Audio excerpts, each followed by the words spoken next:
Hello दोस्तों, Neeraj coaching classes में आपका स्वागत है। आज इसी वीडियो में हम लोग श्वसन तंत्र का ऑब्जेक्टिव लेके आए हैं जो वन लाइनर क्वेश्चन से रहेगा। ठीक है, जो वन लाइनर क्वेश्चन कैसा ऑब्जेक्टिव है तो वन लाइनर क्वेश्चन हम इस वीडियो में डिस्कस करने वाले हैं। तो इस चैनल पर नए हैं तो चैनल को सब्सक्राइब जरूर कीजिएगा एंड वीडियो पसंद हो लाइक जरूर कीजिएगा। जो कि खान सर का नोट में जो प्रोवाइड किया गया ऑब्जेक्टिव वन लाइनर क्वेश्चन है, इसी हम लोग वीडियो में डिस्कस करने वाले हैं। आज मेरा माइक ख़राब होने के कारण आप बिना माइक से वीडियो में बना रहे हैं तो आपका आवाज़ थोड़ा सा बैकग्राउंड भी जा सकता है, इसलिए सॉरी। और थोड़ा आवाज़ भी खगराहट भी हो सकता है, तो इसलिए सॉरी माफ़ कीजिएगा, क्योंकि मेरा माइक ख़राब हो गया। ठीक है, माइक ख़राब होने के कारण से वीडियो में बना रहा हूँ। माइक ख़राब हो गया है तो भी मैं बिना माइक का वीडियो बना रहा हूँ। आपको थोड़ा सा वीडियो देखने में कठिनाई होगी। ठीक है, तो इसके लिए आप लोग मुझको माफ़ कीजिएगा। चलिए वीडियो को स्टार्ट करते हैं, आगे देखते हैं, क्वेश्चन देखते हैं अगला। चलिए आज तक क्वेश्चन के देखिए आपने देखिए क्वेश्चन वन क्वेश्चन इस वीडियो में डिस्कस करने वाले हैं। देखिए फर्स्ट क्वेश्चन का, श्वसन की क्रिया में किस विधि द्वारा जटिल भोजन पदार्थ को सरल भोजन पदार्थ में परिवर्तित किया जा सकता है? क्या किया जा सकता है? तो ऑक्सीकरण एवं अपघटन द्वारा। तो जंतुओं में गैसीय परिवहन किस विधि द्वारा होता है? तो परासरण एवं विसरण द्वारा। किसके द्वारा होता है? जंतुओं में गैसीय परिवहन किस विधि द्वारा होता है? तो परासरण एवं विसरण द्वारा। अगला श्वसन में कितने चरण होते हैं? तो कितने चरण होते हैं? 2 होते हैं। अगला क्या श्वास में एंजाइम आवश्यक होते हैं? नहीं। क्या होते हैं? नहीं। यहाँ पर रेड पेन ले लेते हैं,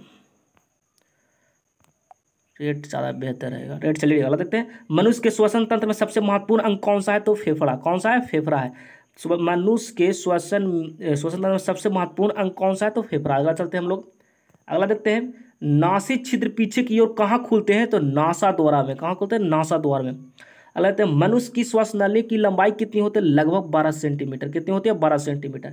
अगला देखते हैं हम लोग कि श्वास नली की वक्षीय गुहा में जाकर जब 2 भागों में विभक्त हो जाती है तो उन्हें क्या कहते हैं? ऑप्शन में क्या कहते हैं? ब्रोकाई। क्या कहते हैं? ब्रोकाई कहते हैं। अगला देखते हैं हम लोग, अगला है क्या कि मनुष्य में गैसीय परिवहन किसके द्वारा होता है? तो रक्त के द्वारा होता है। किसके द्वारा होता है? रक्त के द्वारा। देखते हैं हम लोग, मस्तिष्क में कौन सा भाग श्वसन क्रिया में नियंत्रण रखता है? तो मेडुला ऑब्लोंगेटा। क्या होता है? Medulla oblongata. अगला देखते हैं हम लोग, नेक्स्ट देख लेते हैं हम लोग कि मनुष्य 1 मिनट में कितने बार सांस लेता है? लगभग 6 से 20 बार। कितना लेते हैं? 6 से 20 बार। अगला देखते हैं, ग्लूकोज के अणु के ऑक्सीकरण के लिए कितने ऑक्सीकरण अणुओं की आवश्यकता होती है? 6O2। अगला तो मनुष्य की मांसपेशियों में किस प्रकार का श्वसन होता है? अनॉक्सी श्वसन होता है। किस श्वसन होता है? अनॉक्सी श्वसन। अगला जलीय केशुर्कियों में प्रमुख श्वसनांग होता है तो क्या होता है? किलोम में। क्या होता है? किलोम में। अगला देखते हैं हम लोग, अगला क्वेश्चन क्या है हमारा, दैनिक श्वसन क्रिया में मस्तिष्क किस भाग द्वारा नियंत्रित होती है? ऑप्शन मेडुला ऑब्लोंगेटा के। किसका द्वारा होता है? Medulla oblongata. कहते हैं फेफड़ों के ऊपर का आवरण किसका बना होता है? तो प्लूरल कला का। किसका होता है? प्लूरल कला। श्वसन के दौरान बाहर की निकाली गई वायु में CO2 की मात्रा कितनी प्रतिशत होती है? तो कितनी प्रतिशत? 4% होती है। अगला देखते हैं हम लोग, सर्वाधिक CO2 का परिवहन किस रूप में होता है? तो बाइकार्बोनेट के रूप में होता है। किसके रूप में होता है? बाइकार्बोनेट के रूप में होता है। अगला देखते हैं हम लोग, अगला है क्या है कि वसा तथा प्रोटीन का श्वसन गुणांक कितना होता है? तो 1 से कम होता है। कितना होता है? 1 से कम होता है। अगला देखते हैं हम लोग कि कोशिका में ग्लूकोज के एक अणु के पूर्ण ऑक्सीकरण विखंडनोपरांत न्यूकैरियोटिक एवं प्रोकैरियोटिक कोशिका में कितने ATP के अणु होते हैं? तो क्रमशः 36 से 38 होते हैं। 36 से 38 होते हैं। अगला देख लेते हैं, नेक्स्ट क्वेश्चन की ओर चलते हैं हम लोग। नेक्स्ट क्वेश्चन क्या है हमारा कि समुद्री तट पर रहने वाला व्यक्ति यदि ऊंचे पहाड़ों पर रहने लगे तो उसे रक्त में किसकी मात्रा बढ़ जाएगी? तो लाल रुधिकाओं की संख्या में हीमोग्लोबिन की मात्रा बढ़ जाएगी। अगला देखते हैं हम लोग, सामान्य व्यक्ति में हीमोग्लोबिन की औसत मात्रा कितनी होती है? तो 15 ग्राम प्रति 100 मिलीमीटर। कितना होते हैं? 15 ग्राम प्रति 100 मिलीमीटर।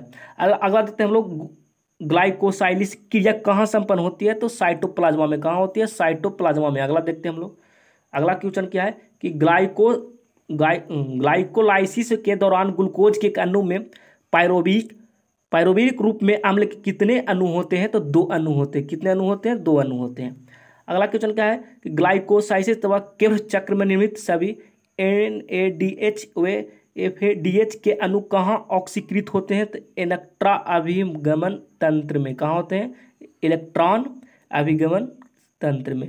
अगला देखते हैं हम लोग, श्वसन क्रिया में इलेक्ट्रॉन अभिगमन तंत्र कहाँ स्थित होता है? तो माइटोकॉन्ड्रिया क्रिस्टी में। कहाँ होते हैं? माइटोकॉन्ड्रिया क्रिस्टी में। अगला देख लेते हैं हम लोग। अगला क्वेश्चन क्या है हमारा, किण्वन। किण्वन की क्रिया को किस उपकरण द्वारा मापते हैं? तो कून्स नली द्वारा। किसके? कून्स नली। अगला देखते हैं, सांस के द्वारा बाहर निकालने गई वायु ऑक्सीजन कितना प्रतिशत होती है? तो 47% कैलोरी होती है। फेफड़ों में शुद्ध रक्त कहाँ से जाता है? तो दायां निलय से मुक्त होते हैं। कहाँ से होते हैं? दायां निलय से मुक्त होते हैं। अगला देख लेते हैं हम लोग। अलग यह है, स्वर तंत्र की दीवार में कितनी उपास्थियां कंकाल होते हैं? तो 29 होते हैं। कितने होते हैं? 29। श्वास नाली की शाखाओं को क्या कहा जाता है? तो ब्रांकाई कहा जाता है। क्या? ब्रांकाई। श्वास नाली को और किस नाम जानते हैं? तो ट्रैकिया के नाम से जानते हैं। मानव एक लगभग कितनी बार सांस लेती है? तो 16 से 18 बार। मानव एक मिनट में लगभग कितनी बार सांस लेते हैं? 16 से 18 बार। अगला देख लेते हैं हम लोग। नेक्स्ट क्वेश्चन क्या है कि शिशु प्रति मिनट लगभग कितनी बार सांस लेती है? तो 20 से 40 बार। क्या शिशु प्रति मिनट कितना होता है? 20 से 40 बार। अब मनुष्य कितना बार लेता है? बताइएगा कमेंट में जरूर। हम लोग वीडियो में करा चुके हैं। देखिए, मानव एक मिनट में लगभग कितने लेते हैं? 16 से 18 बार लेते हैं। और शिशु कितना मिनट में लेता है? 20 से 40 बार एक मिनट में लेता है। बहुत ज़्यादा। ऑक्सीजन में हीमोग्लोबिन से संयोजित होकर किस अस्थायी यौगिक का निर्माण करता है? तो ऑक्सी हीमोग्लोबिन। ऑक्सीमोग्लोबिन किस रंग का होता है? तो लाल रंग का। किस रंग का होता है? लाल रंग का। अगला देखते हैं हम लोग। लास्ट क्वेश्चन रहेगा, ऑक्सीजन का हीमोग्लोबिन किस रंग का होता है? लाल रंग का। अगला है, ऑक्सीजन का प्रमुख कार्य है कोशिकाओं के लंबाई में वृद्धि करना और जिनरता का विलंबित करता है। तो साइटोकाइनिन। क्या करता है? साइटोकाइनिन। तो हम लोग इस वीडियो में क्या ऑनलाइन क्वेश्चन हम लोग डिस्कस कर चुके हैं। ठीक है, तो इसका बाद आने वाला वीडियो है जिसका ऑब्जेक्टिव क्वेश्चन, श्वसन तंत्र का ऑब्जेक्टिव क्वेश्चन जल्द ही वीडियो आने वाला है। तो इस चैनल पर नहीं तो चैनल को सब्सक्राइब जरूर कीजिएगा एंड वीडियो पसंद हो तो लाइक जरूर कीजिएगा। ठीक है, तो हम लोग यहीं तक वीडियो को देते हैं। ठीक है, तो जय हिंद, जय भारत।